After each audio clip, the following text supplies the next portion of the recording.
आज की ये कहानी जो मैं आपको सुनाने जा रहा हूँ, यह कहानी बहुत ही ज्ञानवर्धक कहानी है। जो लोग इस कहानी को पूरे मन से और दिल से सुनते हैं, उसके घर में कभी भी कोई क्लेश उत्पन्न नहीं होगा। उसके घर में हमेशा सुख और शांति बनी रहेगी। उसके घर में माता लक्ष्मी का सदा आगमन रहेगा। तो सब्सक्राइब कर लीजिए हमारे इस चैनल को, ताकि नए आए वीडियो की नोटिफिकेशन सबसे पहले आप तक पहुंचेगी। आपने सुना होगा कि जिसके घर में रोज झगड़े होते हैं, रोज क्लेश होते हैं, उस घर में बरकत नहीं होती। उस घर में कभी माता लक्ष्मी का आगमन नहीं होता।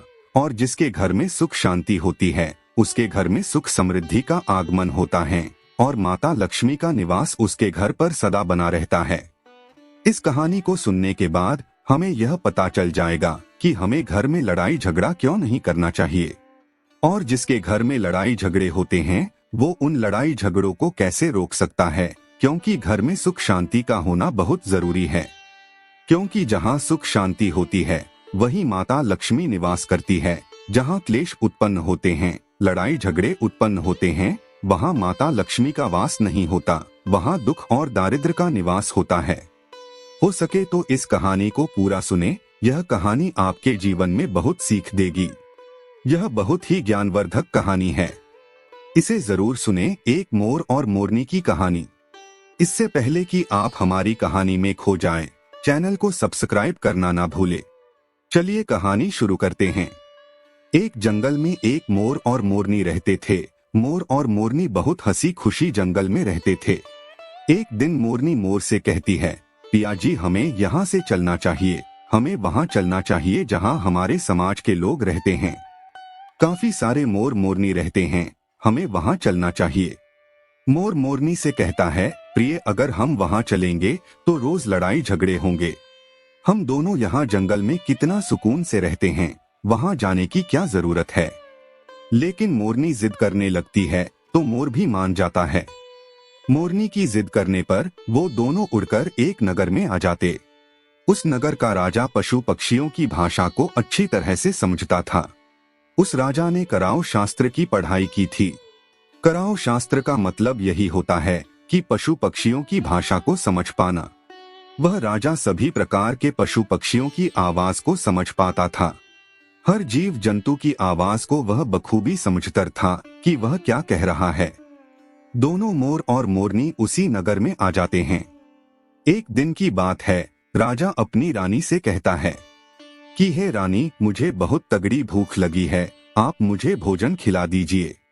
राजा की रानी 36 प्रकार के भोजन बना करके एक हाथ में पानी का लोटा और दूसरे हाथ में खाने की थाली लेकर राजा के पास पहुंचती है। रानी जैसे ही भोजन का थाली राजा के सामने रखती है तो एक चावल का टुकड़ा नीचे गिर जाता है। वहीं पर कुछ चींटियां घूम रही थी। तभी एक चींटी चावल के टुकड़े लेकर वहां से जाने लगती है। राजा बैठा सब घटना को देख रहा था।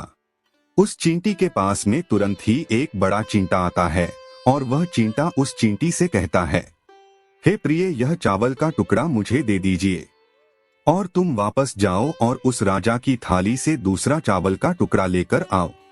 उनकी बातों को राजा पूरी तरह से सुन रहा था, क्योंकि राजा हर जानवर, पशु और पंछी की भाषा को समझ सकता था। तो राजा वहीं बैठा रहा था जब चींटा चींटी से यह बात कह रहा है कि नहीं, मैं नहीं जाऊंगी। अगर यह बात राजा को पता चल जाएगी तो राजा मुझे मार देगा। फिर चींटा चींटी से कहता है कि तुम जाओ, राजा को नहीं पता चलेगा। चींटी फिर जाने की कोशिश तो करती है, लेकिन फिर आधे रास्ते से वापस चली आती है और चींटा से कहती है, नहीं, मैं नहीं जाऊंगी। हो सकता है राजा को पता चल जाए और राजा मुझे मार देगा। राजा उन दोनों को देख रहा था। चींटा को इस बात का भान हो जाता है कि राजा हमारी बात को समझ रहा है। चींटा फिर चींटी से कहता है, देखो, लगता है राजा हमारी बात को समझ रहा है। राजा ने हमारी बातों को सुन लिया है, इसीलिए वो हमें ही देख रहा है। चींटा चींटी से कहता है, अगर राजा ने हमारी बातों को सुन लिया है और राजा किसी और को बताया तो उसी समय पत्थर का बन जाएगा। राजा चींटा और चींटी की बात को बखूबी सुन लेता है और समझ लेता है। राजा इस बात को सुनकर हंसने लगता है। जैसे ही राजा को हंसी आने लगती है, राजा की रानी रसोई से बाहर आती है। वह जैसे ही रसोई से बाहर निकलती है, राजा उसे हंसते हुए दिखाई देता है। रानी राजा को हंसते हुए देखकर सोचने लगती हैं कि शायद मुझसे कोई गलती हुई है, इसीलिए राजा साहब हंस रहे हैं। रानी राजा के पास आती है और कहती है, हे महाराज, क्या मुझसे कोई पाप हुआ है? क्या मुझसे कोई गलती हुई है कि आप इतनी जोर से हंस रहे हैं? राजा रानी से कहता है, नहीं, ऐसी कोई बात नहीं है, मुझे बस यूं ही हंसी आ गई।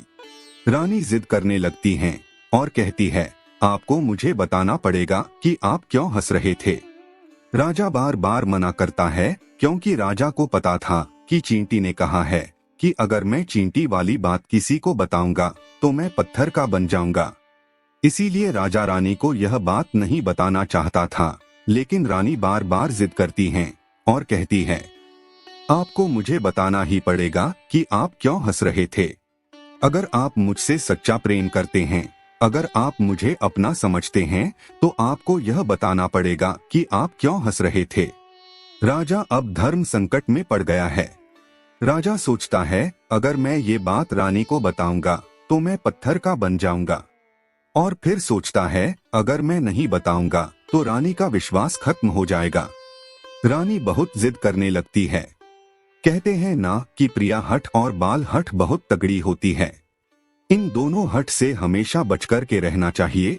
रानी के प्रिया हठ के सामने राजा को झुकना पड़ता है और राजा रानी से कहता है, ठीक है, अगर मैं आपको बताऊंगा तो बाद में आपको पछताना पड़ेगा। रानी कहती हैं कि अभी तो आप कह रहे थे कि कोई बात नहीं है, अभी आप कह रहे हैं कि मुझे पछताना पड़ेगा। रानी कहती है कि जरूर कोई तगड़ी बात है, और रानी और ज्यादा जिद करने लगती है। तब राजा कहता है कि तब ठीक है, अगर आप नहीं मान रही है तो चलिए मैं किसी जंगल में आपको एक बात बताऊंगा।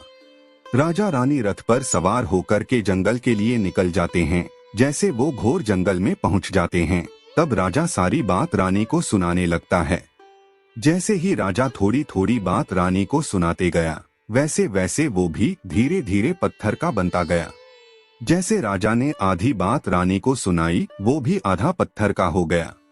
राजा फिर रानी से कहता है, हे रानी, मैं धीरे धीरे पत्थर का बनता जा रहा हूँ, तुम बाद में बहुत पछताओगी। रानी कहती है, हे राजा साहब, हे महाराज, थोड़ी सी बात बची है, आप उसे भी सुना दीजिए। राजा पूरी बात बता देता है और राजा पूरा पत्थर का बन जाता है। रानी की इस जिद के कारण राजा पूरा पत्थर का बन जाता है। रानी रोने लगती है और रानी उस पत्थर को हिलाने की कोशिश करती है, लेकिन भारी भरकम पत्थर कैसे हिल पाती, क्योंकि राजा बहुत ही भारी था। राजा पत्थर का बन जाता है और उधर रानी सर पटक कर रोती है, छाती पीटती है, विलाप करती है और किसी जीव जंतु से सहायता के लिए गुहार करती हैं। इन सब कहानी को मोर और मोरनी बखूबी देख रहे थे, अपनी आंखों से देख रहे थे। रानी के विलाप को देखकर मोर मोरनी को दया आ जाती है। मोर मोरनी से कहता है, ये होता है प्रिय हठ। अपनी इसी प्रिय हठ की वजह से हम उस जंगल में कितना खुशी खुशी रहे थे और यहाँ चले आए। मोरनी मोर से कहती हैं कि प्रिय, ये रानी बहुत दुखी हो रही है, हमें इसकी सहायता जरूर करनी चाहिए। यह इतना विलाप कर रही है, इसकी ज्यादा तो सहायता हम नहीं कर सकते, लेकिन कम से कम इसको धीरज तो दे ही सकते हैं, यानी उसको विश्वास तो हम दिला ही सकते हैं। यही सोचकर मोर और मोरनी उस रानी के पास जाते हैं और जाकर के रानी से कहते हैं कि रानी साहिबा, जो हुआ वो तो गलत हुआ, लेकिन आप जरा धीरज रखिए, अपने आप को थोड़ा संभालिए, आपके पीछे पूरा राज्य है। राजा तो पत्थर का हो चुका है, अब आपको आपके राज्य का कारोबार आपको ही संभालना है। रानी मोर मोरनी की बात सुनने के बाद कहती है, भाई मोर मोरनी, मैं अपने आप को कैसे संभालूं, क्योंकि अब तो मेरा संसार ही उजड़ गया, क्योंकि मेरा पति परमेश्वर पत्थर का बन चुका है, और मैं क्या करूं। रानी की यह बात सुनते ही उधर मोरनी के मुख से यह निकल जाता है, राजा पत्थर के कैसे हो गए? राजा तो इंसान थे, अच्छे भले थे, लेकिन ये पत्थर के कैसे हो गए? रानी वही बात बताने लगती है जो राजा ने चींटी वाली बात रानी को बताई थी। रानी वही बात मोर और मोरनी को बताने लगती है और रानी भी धीरे धीरे करके पत्थर की बन जाती है। और जब रानी पत्थर की हो जाती है और राजा तो पत्थर का हो ही चुका था, जब दोनों पत्थर के हो जाते हैं, उधर मोर मोरनी को चिंता सताने लगती है। उधर मोर और मोरनी बहुत दुखी हो जाते हैं। मोर मोरनी को यह चिंता सताने लगती है कि यह विपत्ति हमारे ऊपर भी आ सकती है, क्योंकि राजा भी उसी चींटी वाली बात से पत्थर का हो चुका है और रानी भी उसी चींटी वाली बात से पत्थर की हो चुकी है। मोर मोरनी से कहता है, हम पर भी खतरा मंडरा रहा है, क्योंकि तुम स्त्रियों से कोई भी बात छिपती नहीं है। मोरनी मोर से कहती है, पिया जी, यहाँ से हम दूर चले क्या? मोर मोरनी से कहता है, हे बेवकूफ, दूर जाने से क्या फायदा है? यह संकट तो धरती के किसी भी कोने में हमारा पीछा नहीं छोड़ेगा। यह खतरा तो हमेशा हमारे ऊपर मंडराते रहेगा। अगर जाने अनजाने में यह हमारी मुख से निकल गई तो हम भी पत्थर का बन जाएंगे। इसी बात को लेकर मोर और मोरनी बहुत दुखी हो जाते हैं, बहुत चिंतित हो जाते हैं। रात दिन उनको यह दुख खाया जाता है। यह सोचकर वे ना भोजन करते हैं और ना चैन से सोते। बस रात दिन उनको यही दुख सताती है, यही टेंशन रहती है कि ये बात उनके मुख से निकल ना जाए। यदि हमारे मुख से ये बात भूल कर भी निकल गई तो दोनों पति पत्नी पत्थर के बन जाएंगे। यही सोचकर मोर ने दिमाग लगाया कि यदि मैं सारी चींटियों को खत्म कर दूं तो यह सब खत्म हो सकता है, क्योंकि यह करा धरा तो चींटियों का है। मोर मोरनी से कहता है, प्रिय, अगर हम सृष्टि से सारी चींटियों को खत्म कर दें तो चींटियों का संकट समाप्त हो जाएगा। और मोर मोरनी इस बात से राजी हो जाते हैं और सभी चींटियों को मारकर खाना शुरू कर देते हैं। मोर और मोरनी का इतना आतंक हो गया था कि सभी चींटियां डर के मारे और बिल खोद कर के धरती के अंदर जाकर छिप गई। मोर और मोरनी ऐसी निगरानी रखते हैं कि उन्हें जहां भी चींटी दिखती है तुरंत दबोच लेते हैं।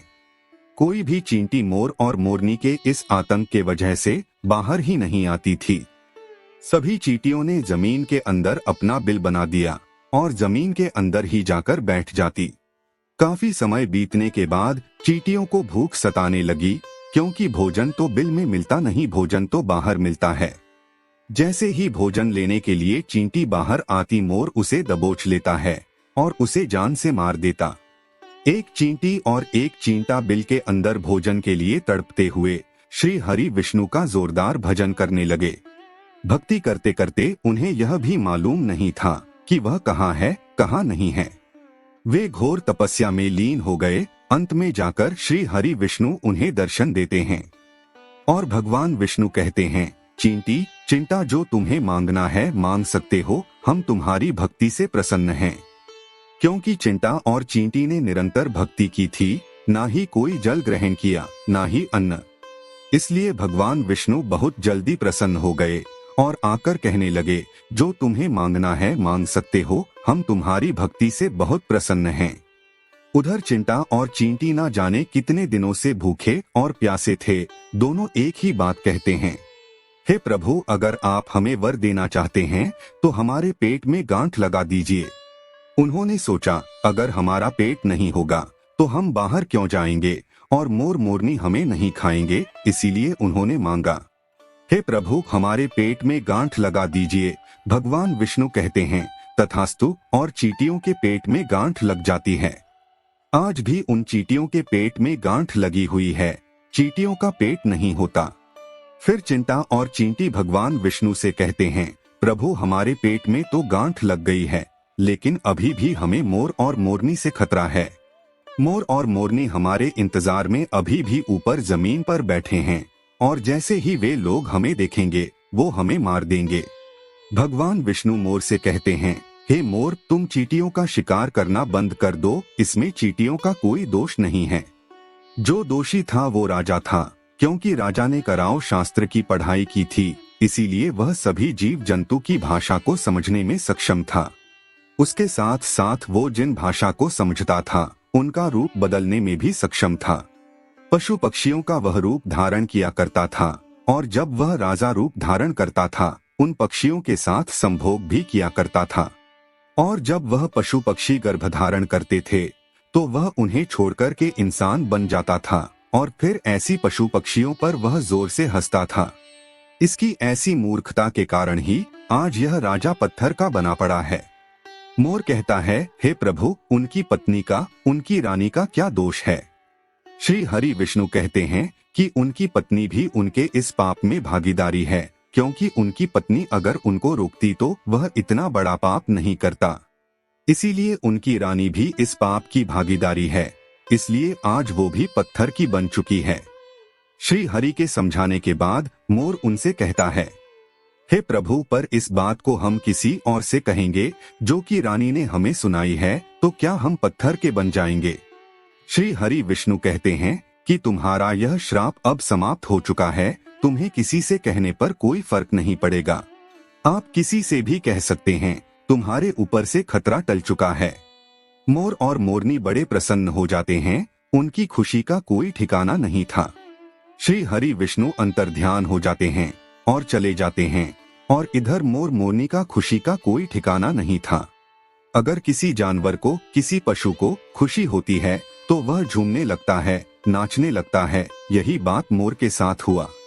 मोर को जब यह पता चला कि उनके ऊपर से खतरा टल चुका है, तो वो खुशी में नाचने लगा, जोरदार नाचने लगा। उसकी खुशी का कोई ठिकाना नहीं था, वह खुशी के मारे पागल हो रहा था। फिर जैसे ही मोर खुशी के मारे अपने पैरों के नीचे देखता है कि फटे बदसूरत पैर मोर के बने हुए थे। मोर अपने पैरों को देखकर रोने लगता है। मोर सोचने लगता है कि पहले मेरे पैर इतने सुंदर थे, लेकिन आज इतने फटे और गंदे कैसे हैं? मेरा पूरा बदन सुंदर है, लेकिन मेरे पैर इतने फटे और बदसूरत कैसे हैं? मोर के पैरों के फटने का कारण चींटी खाना था, क्योंकि उसने बहुत सारी चींटियां मार मार कर खा गई थी और मोरनी भी उन्हें खा गई थी, इसीलिए उनके पैर फट गए थे। आज भी कोई इंसान अगर चींटी खाता है तो उसके शरीर में छोटे छोटे दाने पड़ जाते हैं। यदि आप ज्यादा मात्रा में चींटी खाओगे तो आपका बदन भी फटने लगेगा। सांप केंचुली क्यों छोड़ता है? क्योंकि सांप चींटी खाता है और इसीलिए उसके शरीर में फट जाता है, अलग हो जाते हैं। इसी तरह मोर के पैर फट गए थे और वे बदसूरत हो गए थे, इसलिए मोर अपने पैरों को देखकर जोर जोर से रोने लगा। मोरनी मोर को धीरज रखवाती है और कहती है, जो हुआ वो तो हो गया, रोने से क्या होगा। मोर नाचता और जोर जोर से रोता है, इसलिए उसकी आंखों से आंसू की धारा बह रहे थे। मोरनी मोर को धीरज रखवाती है और उसके आंसुओं को नीचे गिरने से रोकती, लेकिन रोक नहीं पाती। मोरनी के हाथ तो है नहीं, लेकिन अपनी चोंच से एक एक आंसू को उठाती और अपने मुख में रखने की कोशिश करती, लेकिन कितना अपने मुख में रखती, सीधे मोरनी के पेट में चले जाते। इस तरीके से हर बार मोरनी मोर के आंसुओं को रोकती और मोर नाचता और खूब जोर जोर से रोता। मोर के आंसुओं को देखकर और मोरनी के प्यार को देखकर भगवान श्री हरि फिर से दर्शन देते हैं और मोरनी को आशीर्वाद देते हैं और कहते हैं कि तुम्हारा प्रेम ऐसे ही सदा बने रहे। इस आशीर्वाद के वजह से अब इसे आशीर्वाद समझिए या श्राप, इसकी वजह से मोर कभी संभोग नहीं कर पाता, क्योंकि मोर जब नाचता है तो उसकी आंखों से आंसू गिरते हैं और उन आंसुओं को मोरनी चुपती है और उसी आंसुओं के कारण मोरनी गर्भवती हो जाती है। भगवान श्री हरि मोर और मोरनी को आशीर्वाद देते हैं और कहते हैं कि तुम्हारी भक्ति धन्य है और तुम धन्य हो। एक समय ऐसा भी आएगा कि तुम्हारे पंख को मुकुट बनाकर धारण करेंगे। इसलिए कहते हैं, श्री कृष्ण के रूप में श्री हरि धरती पर आते हैं तो वह मोर का पंख अपने मुकुट में धारण करते हैं। इस कहानी में बस इतना ही, और हम आशा करते हैं कि इस कहानी से आपको बहुत कुछ सीखने को मिला होगा।